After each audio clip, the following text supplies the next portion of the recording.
Caleb's and welcome. We're going to take you through a little tour of history. We are right now at the scene in Shaanxi province where President Xi Jinping spent a great deal of his youth. It really helped form his opinions, developed him as a leader, really helped him become the man he is. Now, it normally doesn't rain very much, very arid climate, but we're doing live here tonight, so of course the rain had to come down in a very steady fashion. Now look, right in front of me you see just how primitive in many ways working here was in the late 60s and the 70s. This looks like something from the Stone Age, but actually was used to grind grain for the legions of people that lived here, many of the sent down youth who came from cities out to these more rural provinces to learn farming, to learn a very difficult, very tough life, and they lived in caves. Now, right behind me is one of the 3 caves here that Xi Jinping lived in. He lived in this cave for 2 years before moving to another one, and he finally ended up leaving this area sometime around 1975. But I'm going to take us inside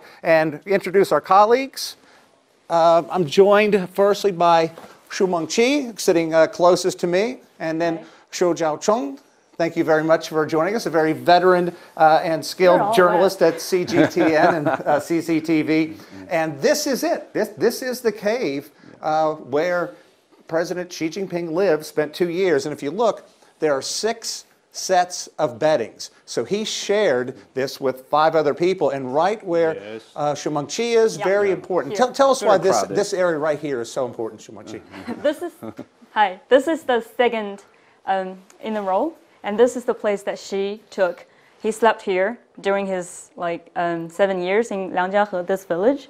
And this is, well, actually this first place here is closest to the stove, and that's where they make fire. So this will be the warmest place in winter. This is the best place. Yeah, this is the best. Actually, I read that it was too hot for the person who slept here. Yeah. It was very, very hot. Yes, exactly. And I think it was his skin that got burned. Oh, wow. So that wasn't a really good. Yeah, I know that very well. I'm from the northeast of China. We have the same facilities at home. When I was a young boy, when I was a kid, I didn't want to sleep here because it's burning hot. So always the diplomat. President Xi Jinping was able to accommodate everybody and work in there. If you can, just tell me though a little bit about that time, because it was a difficult point in history and very difficult for millions of Chinese youth. Yes. Nowadays, being the one of the so-called knowledge youth, people are very proud of that because they have experienced hardship in their life. But in the late 1960s, we know that Chairman Mao initiated a very famous campaign, the Cultural Revolution, and he sent millions of young people, the graduates of the high school, to the countryside, to receive the re-education from the peasants, and also help those illiterate to learn more. A difficult, very difficult life. Yeah, very difficult. They have to stop their life. They stop doing the work in the school and have no chance to go to universities. Yeah, I read about it, but this is the first time I actually see this, the living conditions of some of those sent down youth. Well, we talked a bit about it. Xu Mengqi, just join me here. We're going to walk through and just show you a little bit about what President Xi Jinping looked like. I will stay here. We'll be right back. Back. But here is a picture taken in what year is this? This is 1973, and this one here is Mr. Xi Jinping, President Xi Jinping, and the 3 others were. So there were 15 people. 15 sent down youth from Beijing who came here in Liangjiahe, and these are 3 of them. 3 of his colleagues. And then here, this is from 75. He's older here, and you can see that he, even at this state, had an air of leadership. Well, he had ascended. By that time, he was the party secretary of this village. Yes, party secretary of the village committee. So only 22 years old. And it's interesting because we learned a bit about this man too, because his wife still lives in a cave right next door to where we are right now. Liu Liang. Liu Jinlian. And she has lived here 40 years. If you come here and visit, it is a tourist site now, you can meet her. She's lived here 40 years. She still sells some food, some shoes, and there are a lot of photos of she and a man that she calls Jinping. I think it's interesting. She doesn't refer to him as President Xi or By Mr. first Xi. name. And here's another picture of a very young Xi Jinping.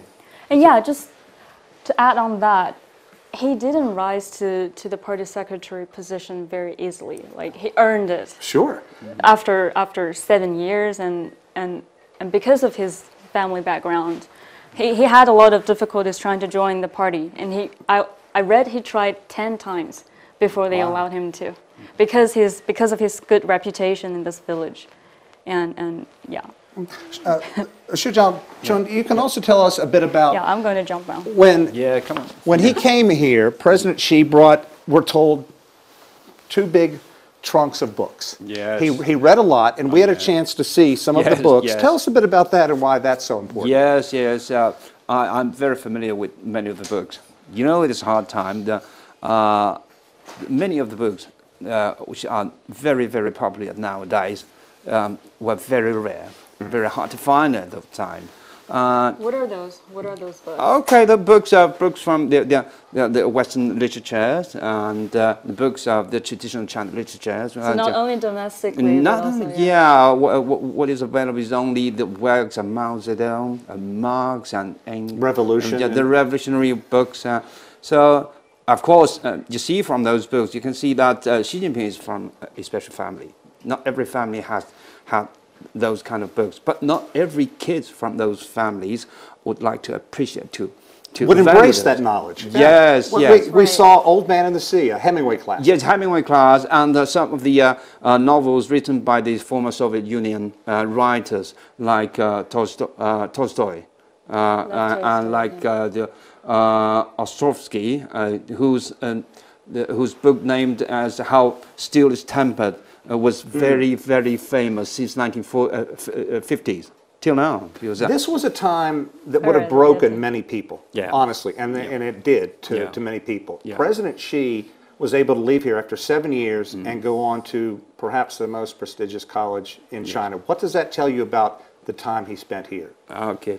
After he spent 7 years, those 7 years were so hard, and it's not easy to get an opportunity to go to university, because the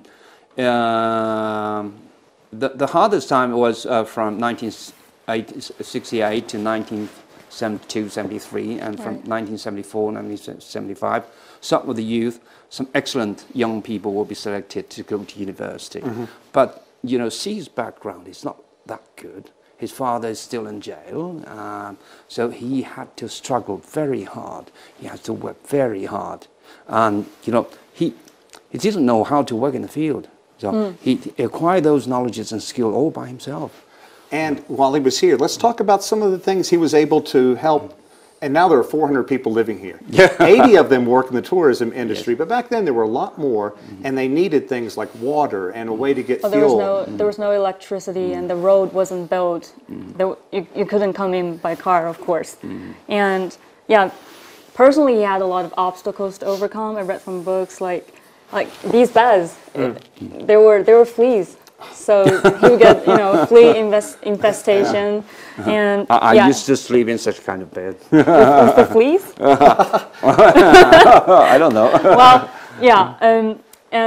as you said, he didn't know how to do the farm work. It was quite hard working. But he was able to help build a dam. He was. Yes. He built the first methane pit down here, which was very significant, the first one in all of Shaanxi province.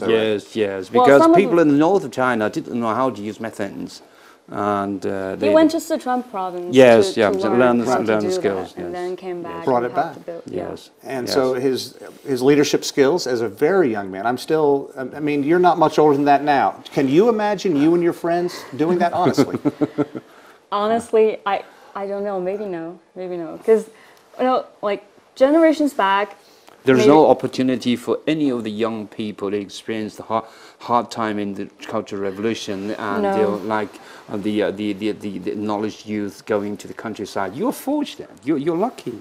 Right, but I grew up. Me and my cousins, we were preached by our families, to to acquire the virtues of the peasant majority, like the virtues. The virtues, the values, like thrift, perseverance, and the ability to endure sufferings and hardships Without complaining.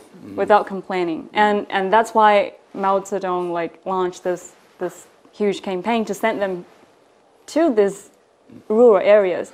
But millions of them come down. It was, I think it was.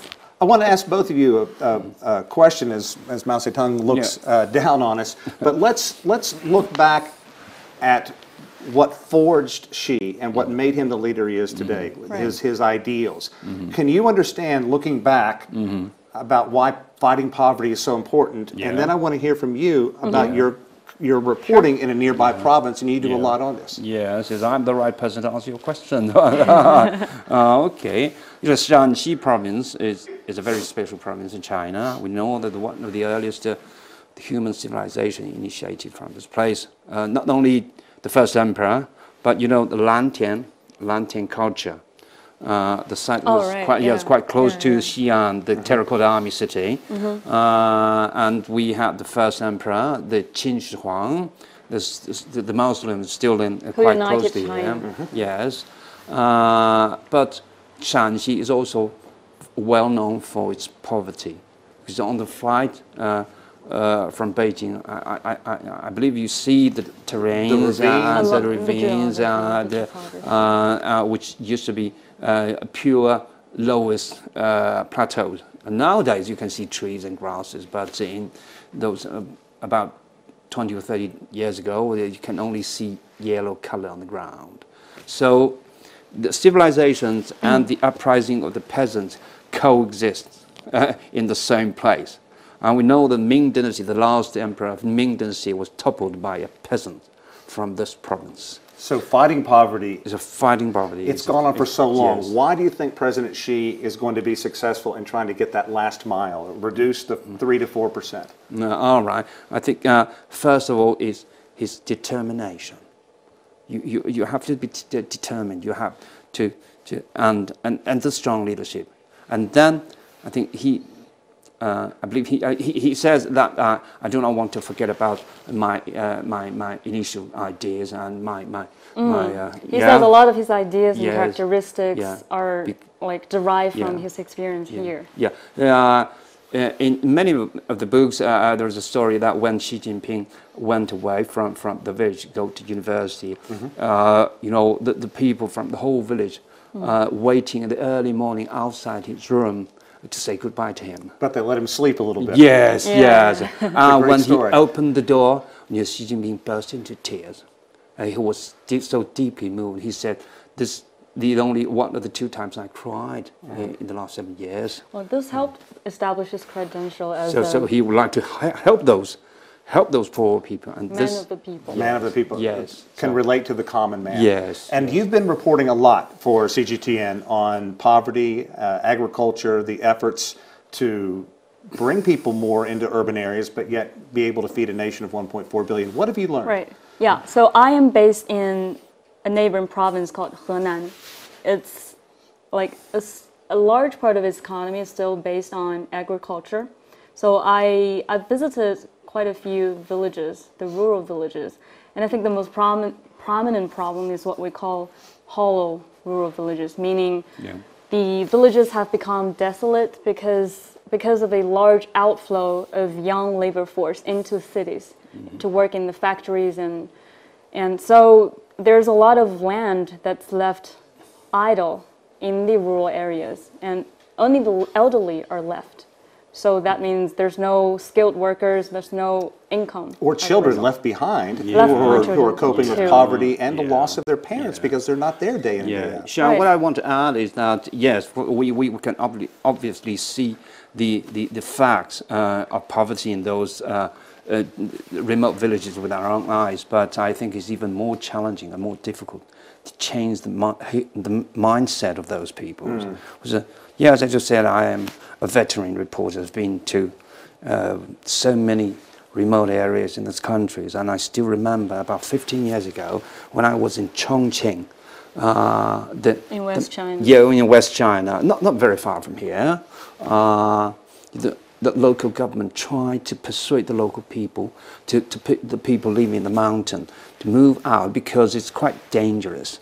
Not only because poverty, but it's dangerous because the mountain they have detected that there is a danger that there might occur a landslide in the summertime because of the torrential rains. Right.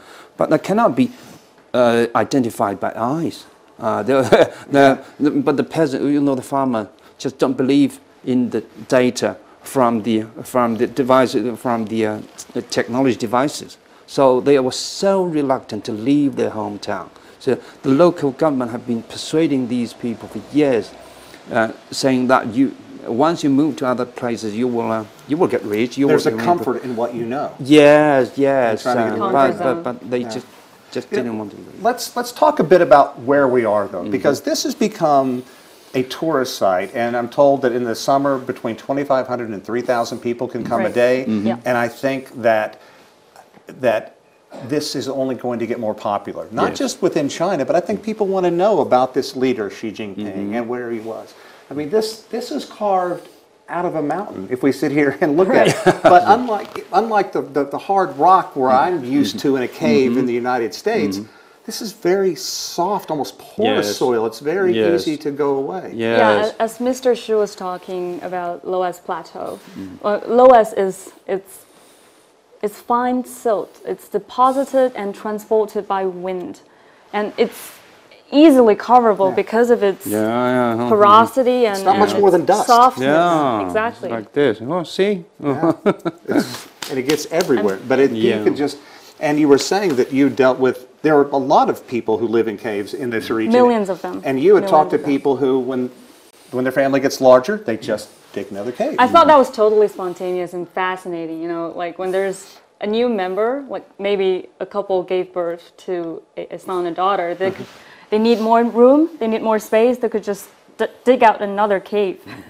So that was fascinating. And it's interesting to me to look about how they have renovated this, and over here there were some large ceramic jars that kept grain. Where we are, this is just like the bed. Right there is the stove. And when we were told when President Xi moved here, didn't know how to cook.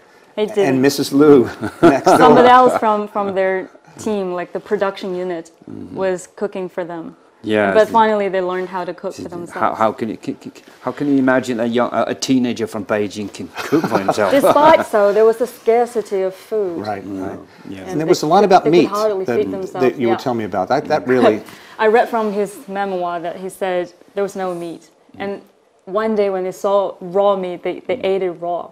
They were just so, excited just to have, and that's his goal, to have everybody have meat. He was giving, well, one of the villagers was chatting with me, and he said, actually it's not just any villager, it's the party secretary that succeeded Xi's role after Xi left. Yes. So he was the local... Is his nickname Hayes, or the one wrestling? Suiwa. Okay. I see. So yeah, he was the leader of this village till 2015. So that was quite a long time. And he said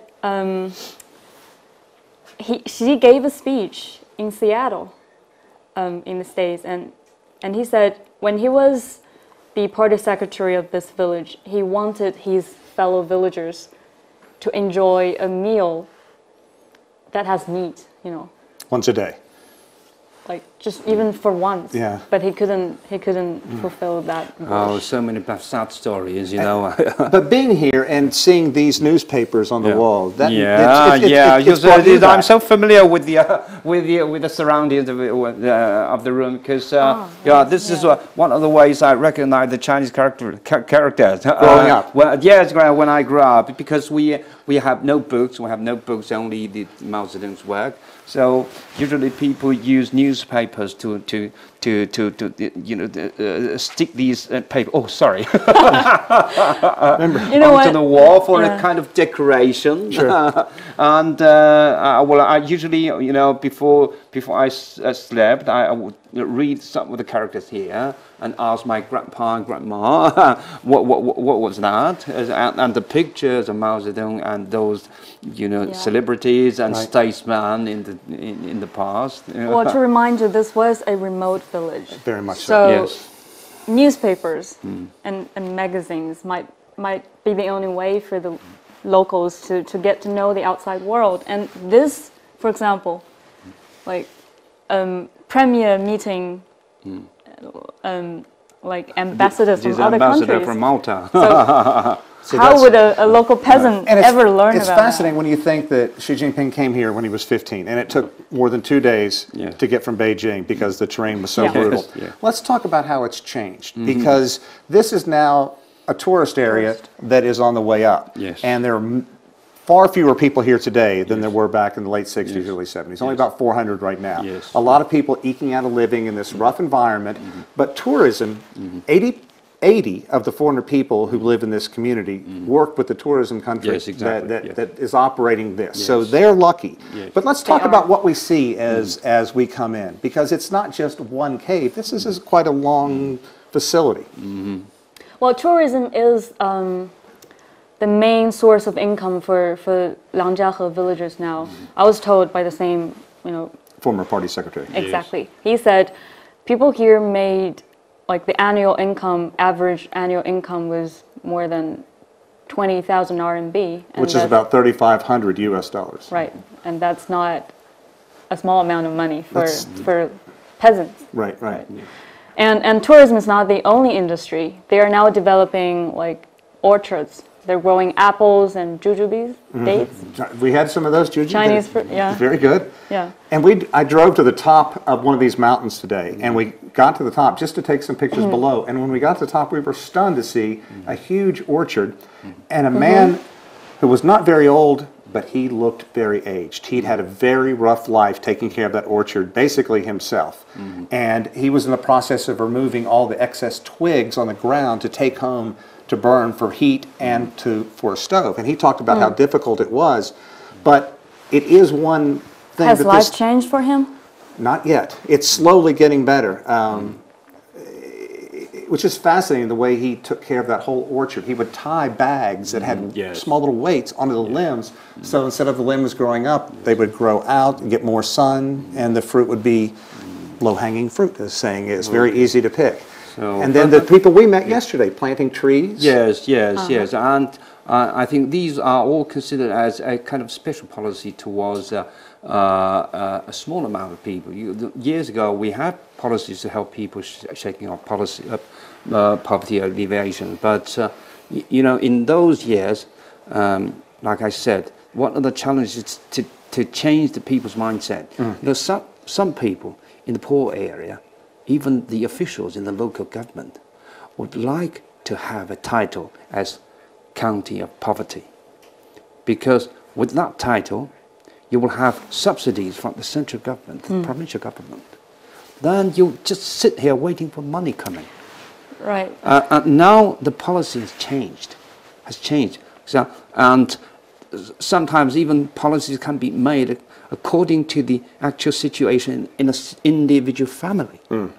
So now you see the apple orchard, and you see people nursery gardens, and I also see the gardens of flowers. They plant lilies, they plant some special Chinese herbs, and those kind of things are more valuable and more profitable than rising prices. An interesting point to add on to that.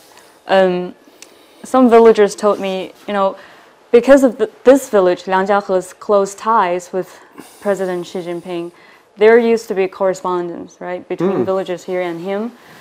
And in one of his letters, he said, to really lead a prosperous life, we have to rely on ourselves. And that's how local villagers, they started to think they cannot fail President Xi Jinping. And it was what you were talking about earlier, changing the whole mindset of thinking too. Yes. And but talking about changes, I would like to say that younger generation, they are lucky. They don't have to experience hardship in those days, and you don't have to expect for an opportunity, for a special chance to experience. Because nowadays young people are doing quite well, and they have even better opportunities to experience hardship. Like, you know, volunteering in China is a very special concept. It's a very special concept. When I was in my 20s, I never know. I just don't understand why people work for somebody else without any payment. It was so strange. A charitable effort. It's tough to get your head around when you're trying to make your living as a young man. Yes, but now the people have changed their mind. And, you know, the younger generation, a few days ago, we had a meeting in Beijing talking about the topics of the reform and opening up, because at the end of this year, we'll memorize the 40th anniversary of the Chinese policy of reform and opening up, and we want to do a series of problems about the youth.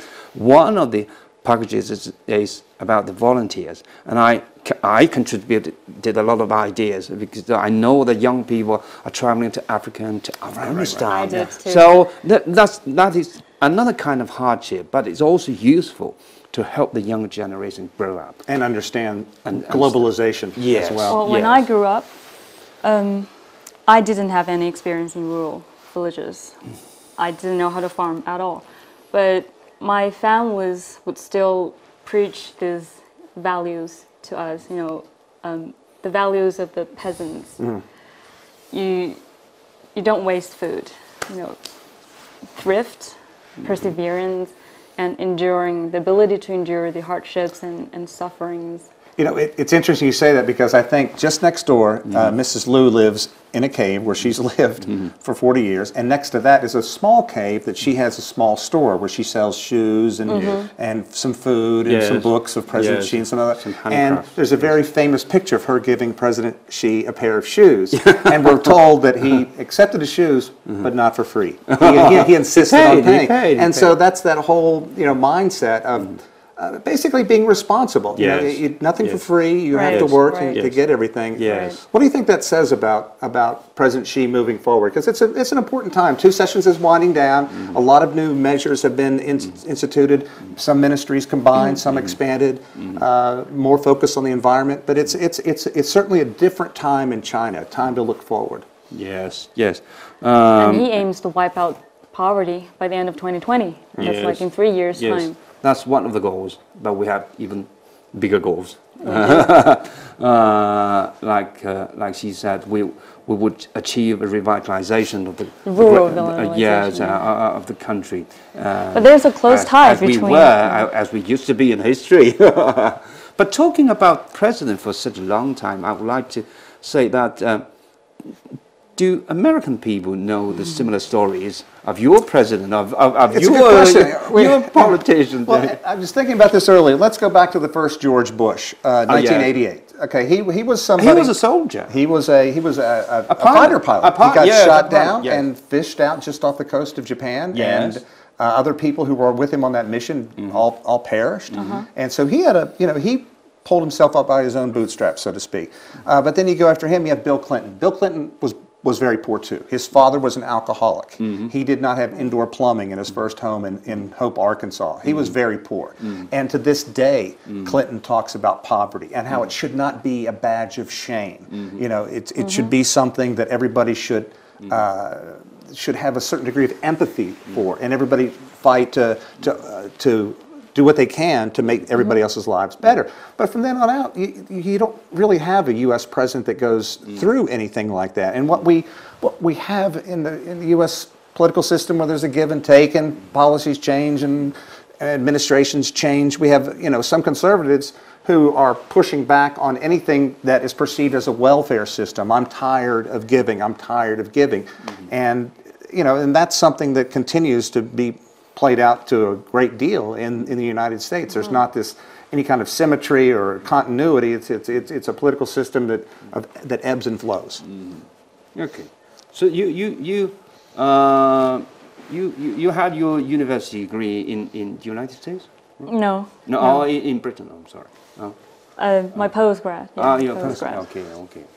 So It is a globalized world. it is. And if you think about where we are now, and do you think that President Xi Jinping ever thought about a globalized world looking up at this ceiling in 1970, wondering the other 5 people next to him? It's freezing cold outside, and we have to get up in the morning and work.